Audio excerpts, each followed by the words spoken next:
Hello, in this video I'm going to talk about Asian American and Pacific Islander populations. I will cover the demographics of both populations, social and economic circumstances, cultural beliefs about the causes of illness and healing practices, as well as health risks and concerns.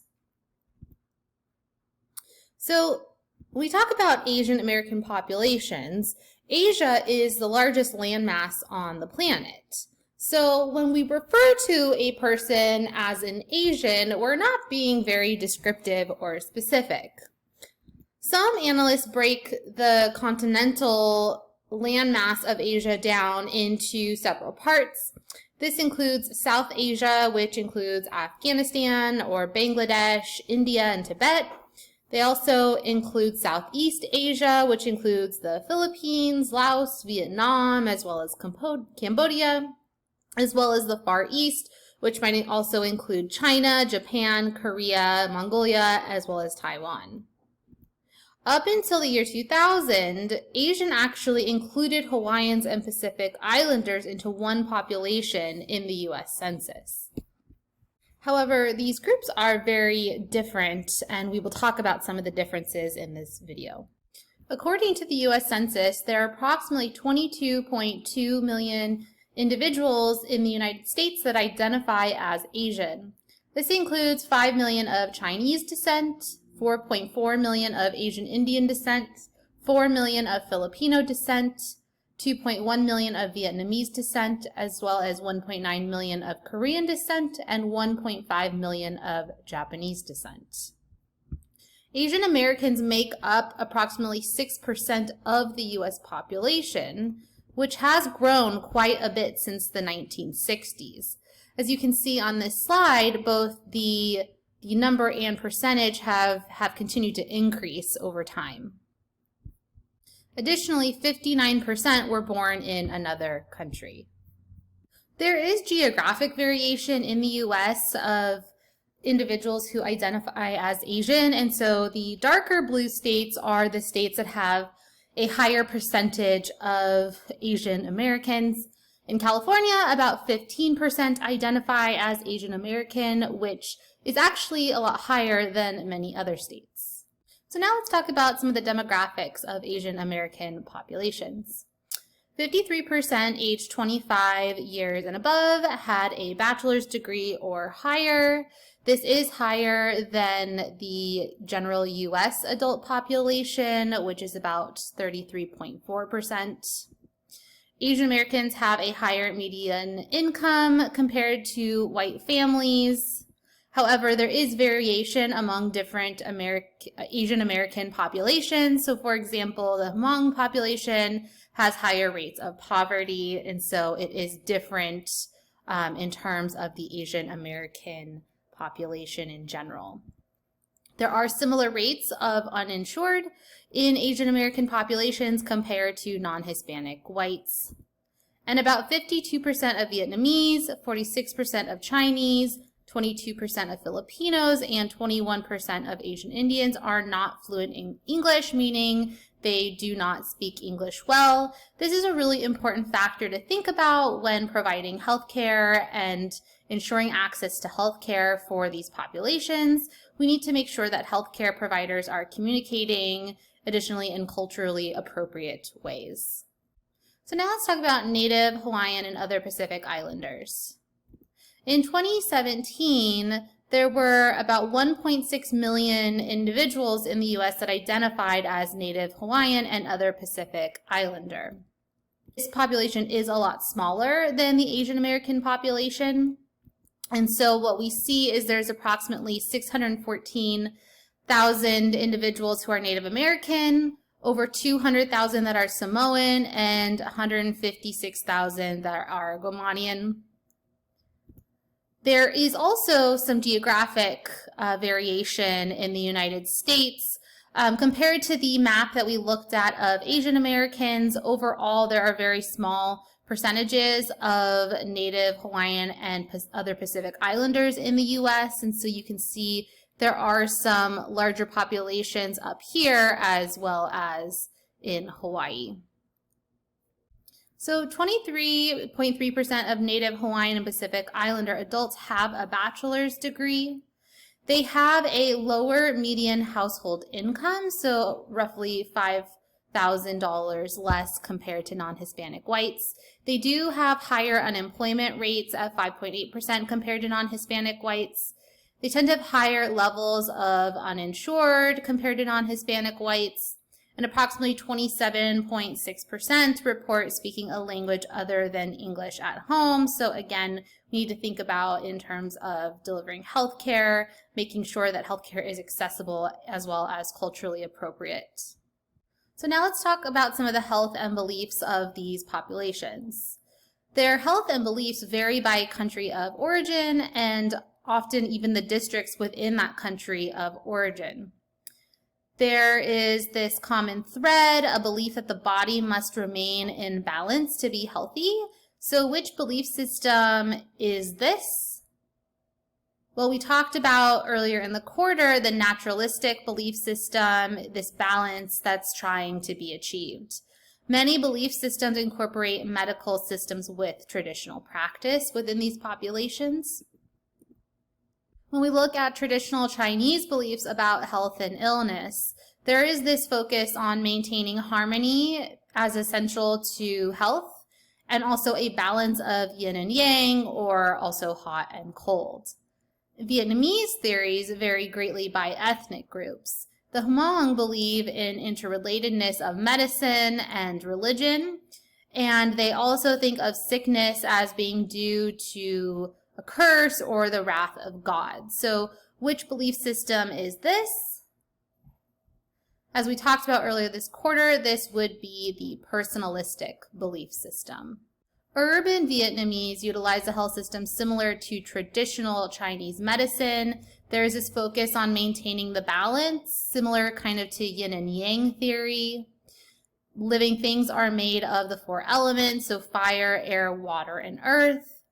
Filipino immigrants believe health and illness is caused by different factors, so there might be mythical causes associated with experiences or behaviors such as retribution from ancestors or unfulfilled obligations.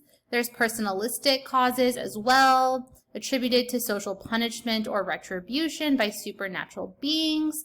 And there are also naturalistic causes such as nature events and excessive stress. Many individuals of these groups use complementary and alternative approaches to health. So for example, Cambodians use some approaches such as coining, cupping, and pinching to treat problems. And furthermore, some traditional Asian cultures and religious beliefs view mental health as shameful, so it's tended to not be a topic that is discussed very often. Some think that it is some sort of reflection on the family, and so it's kind of avoided altogether. However, what we see is that Asian Americans are less likely to receive mental health services. And so, as you can see in that box, Asian Americans, about 6.3% of adults aged 18 and over received mental health services in the past year, compared to 18.6% of non-Hispanic whites. And so what we see is that the overall suicide rates for Asian Americans is half of non-Hispanic white populations, but suicide is the leading cause of death for Asian Americans aged 15 to 24 as of 2017, so that young adult population.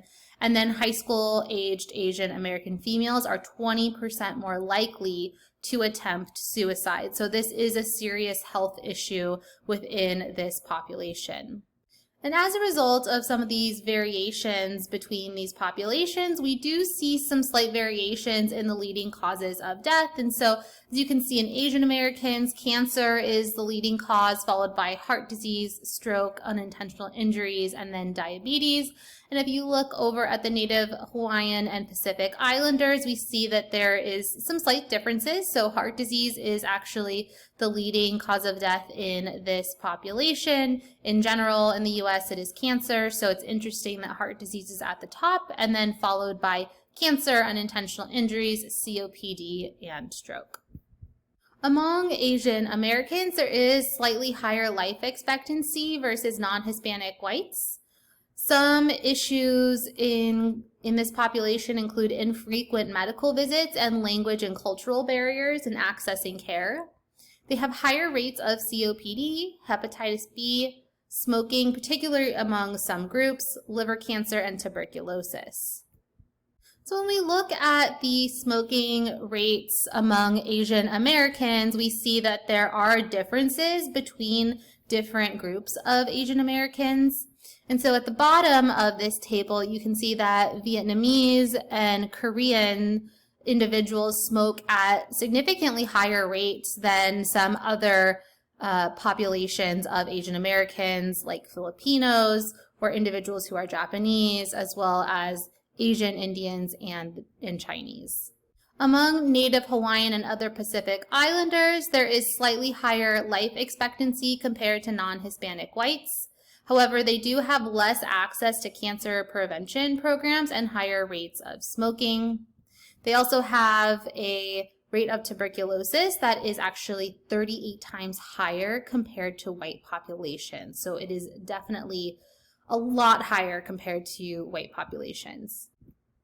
And so as I mentioned, there are higher rates of smoking among Native Hawaiian and Pacific Islander adults. And as you can see in this figure, they have a smoking rate of over 18.3%. So you can see 18.3% for cigarettes. That is a lot higher than the general US population, which is closer to around 13%. We also see significant differences in death rates for liver cancer. And so as you can see from this table, the death rate for Asian Pacific Islander men is almost twice, it's 14.4, almost twice that of non-Hispanic white men. And if you look in the bottom table for women, we see pretty much the same trend. And so we do see much higher death rates for liver cancer among Asian Pacific Islander populations compared to non-Hispanic white populations. So you might be wondering why we see these differences in liver cancer. Well, it's related to chronic hepatitis B. Chronic hepatitis B is caused by the hepatitis B virus. It is transmitted by blood, semen, or other bodily fluids. 1 in 4, or 25% of people who have chronic hepatitis B end up with serious liver issues. And it is the leading cause of cancer death among Asian Americans. And although we know that it's due to chronic hepatitis B, you might still be wondering why these populations have higher rates of hepatitis B and liver cancer. Well, the actual answer is because some individuals are from countries that didn't have comprehensive vaccination programs. And so some of the vaccination rates are really low among individuals from these different regions or areas. Some people may have only had one of the shots and didn't finish the series. And so a lot of individuals who are foreign-born from places that didn't have comprehensive vaccination programs they're less likely to be vaccinated. And also talking about hepatitis B in their country may be stigmatized, so they may not talk about it in their home country, and some people may find out even much later in life that they do have chronic hepatitis B. In summary, there are large variations in Asian American and Native Hawaiian and Pacific Islander populations in terms of their health beliefs and outcomes. So a lot of the time you hear in studies, they talk about Asian Americans or Native Hawaiian and Pacific Islander populations, but these populations are very different, and there are varying degrees within the subpopulations within these populations. And there are certain health behaviors and outcomes that are of particular concern within these populations, as well as within subgroups of these populations.